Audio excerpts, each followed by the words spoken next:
Other times people say, you know what, I've given this over to God's hands and it's fully surrendered to Him now. And I say, that's great. How's it going for you? And they say, well, not a thing about my situation has changed. I say, oh. And I say, oh no, it's good.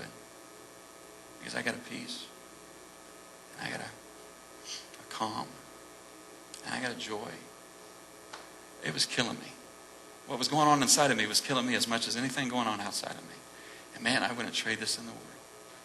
Isn't that awesome? God can do that. We had pointing 2 people in the church I've seen do that in the last couple of weeks. A woman came to me after the first Sunday of this message series and said, Chad, this series really is fitting for me right now. Talked about that, and then I said, well, what makes it so fitting right now? And she said, well, because I was just diagnosed with a progressive form of breast cancer. And over the last 3 weeks now after service, I got to talk to her. I just worked it out. Got to hear from her, and how you doing? And last week she said something I don't think I'll ever forget. She said, Chad, God's given me this word, and it is, woman of faith, stand up and walk on. Isn't that good? Woman of faith, stand up and walk on. In other words, stand on Him, and you just keep on walking. Don't you give up.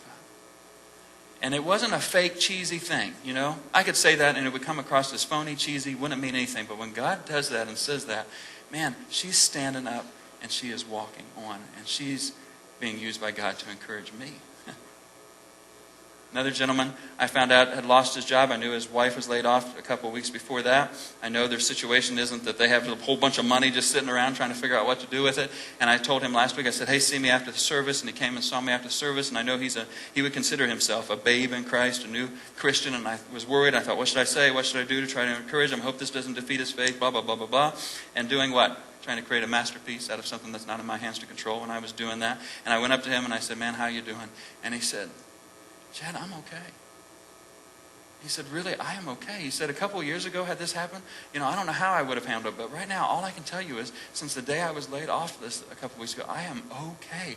I have this peace, and God is with me, and he said, I'm going to look for work, and I'm going to take side jobs, do whatever I can, but I am okay. I felt like God said to me, Chad, just shut up and don't screw this thing up, Because God, when He speaks, you know what I mean? It's real. See, this is what can happen when we put things into God's hands. Because what happens when we put something in God's hands? It makes room for Him to put something in our hands. Here's what David says it happens, the last couple of verses there. He'll fill me with joy. He gives me His rest and peace, verse 8. And the very last line, I live in the reality of His protection. What's the reality of His protection? The reality of His protection is that I know that He has my best interest in mind. That no matter what, somehow, some way, my God has got my back. And that's powerful news to me.